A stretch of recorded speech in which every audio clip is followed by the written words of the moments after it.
Kali ini, Indonesia sedang berada dalam keadaan yang tidak biasa. Demo yang terus berkelanjutan, masyarakat marah, korban berjatuhan. Apakah ini awal menuju Indonesia gelap? Atau justru Indonesia membara? Tanggal 25 Agustus 2025, ribuan rakyat turun ke jalan di depan gedung DPR Jakarta, menyalurkan aspirasi dan kritik untuk para pemimpin di negeri ini.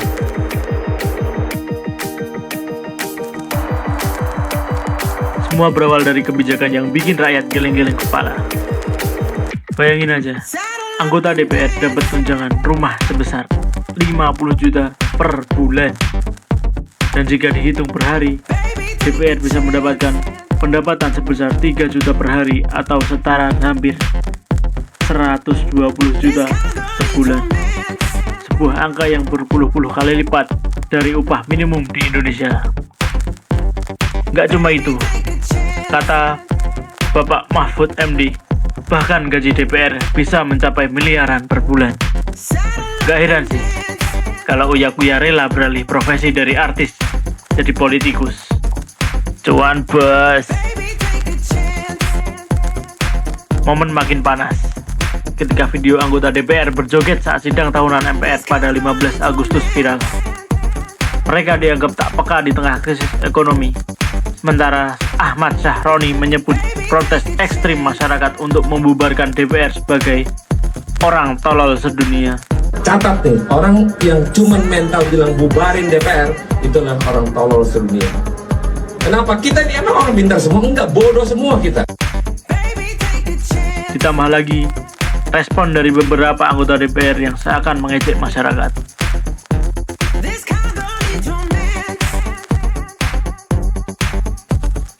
Gelombang demonstrasi pun berlanjut. Hingga tanggal 30 Agustus 2025, ribuan mahasiswa, buruh, ojol, dan semua berkumpul di depan gedung DPR. Mereka menuntut penghapusan tunjangan anggota parlemen yang menurut masyarakat sangat tidak sesuai dengan kinerja DPR dan tidak adil dengan keadaan ekonomi Indonesia saat ini. Demo yang awalnya damai mulai terjadi bentrokan dengan aparat. Polisi mengeluarkan gas air mata, massa melempar batu, suasana semakin ricuh. Semakin malam, suasana semakin chaos dan mencekam.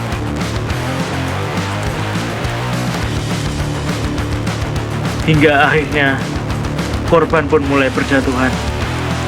Di tengah kekacauan yang terjadi, jatuh korban yaitu Afan Kurniawan, driver ojol berusia 21 tahun yang dilindas oleh kendaraan taktis Brimob saat mencoba menghindar. Bahkan, ia hanya ingin mengantar orderan. Ia tidak ikut demonstrasi yang terjadi pada waktu itu.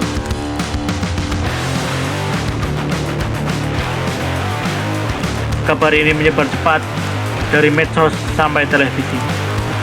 Semua orang tahu, Afan menjadi simbol kemarahan rakyat yang merasa sudah terlalu lama diabaikan.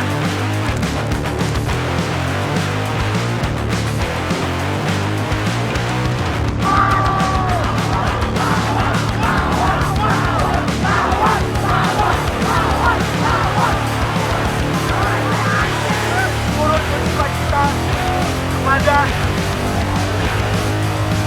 teman kita, ojol kita, Kang Afan Kurniawan yang meninggal kemarin karena dilindas. Itu bukan tindakan, kita nggak buta. Provokasi.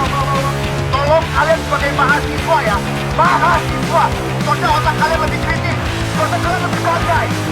Edukasi orang-orang di sekitar kalian bahwa kalau kita pilih orang yang benar, orang yang berintegritas, orang yang jujur, bangsa ini baru akan maju. Kalau kalian pilih kata amplop, bangsa ini akan mundur terus. Suasana pun semakin panas. Demo yang awalnya hanya berfokus dengan DPR, kini melebar karena ketidakpuasan masyarakat terhadap institusi kepolisian di Indonesia. Demo kini berpindah di depan Makobrimob Kuitang.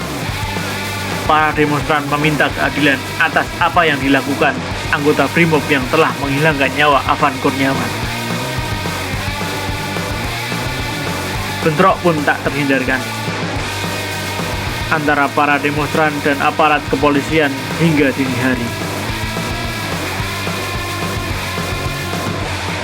Gas air mata keluar, aksi saling lempar batu pun tak terhindarkan. Demo tak berhenti di Jakarta saja, tapi di beberapa daerah di Indonesia, Bandung, Jogja, Solo, Makassar, Surabaya, Bali, bahkan hingga Mataram, Nusa Tenggara Barat. Demo menyoroti bukan hanya satu isu saja, tapi korupsi elit, tunjangan mewah, pengekangan sipil, dan kesenjangan ekonomi yang kian melebar. Hari-hari setelah itu, keadaan makin kian. Situasi berubah semakin mencekam. Gedung DPR, kantor polisi, halte Transjakarta, CCTV, tol, dan MRT dirusak, dibakar, dan dihancurkan. Di Solo dan Bandung, gedung DPRD dibakar, aset dijarah, dan fasilitas umum dirusak.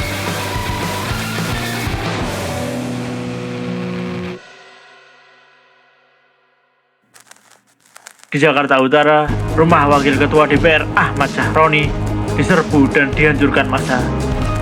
Barang-barang yang ada di rumah dijarah, bahkan mobil-mobil mewah yang terparkir di garasi semua dihancurkan.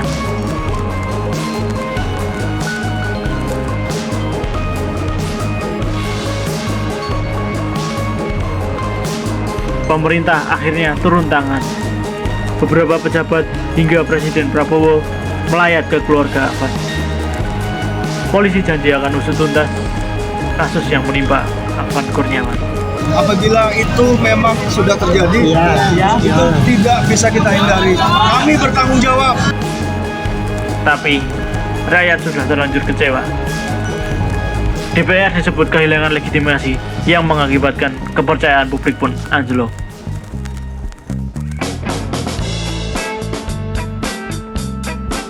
Apakah ini pertanda bahwa Indonesia sedang menuju Indonesia gelap karena kehilangan kepercayaan dan disorientasi?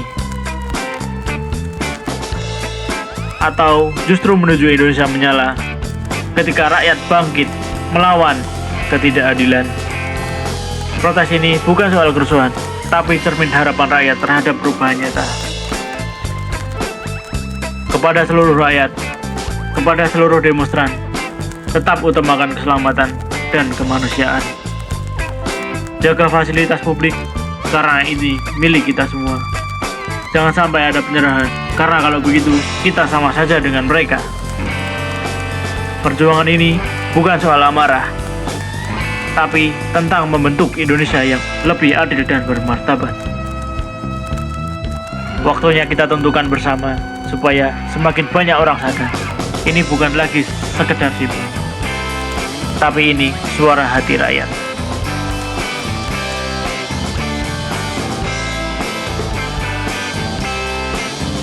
Terima kasih sudah menonton. Maaf kalau ngomongnya masih belibet.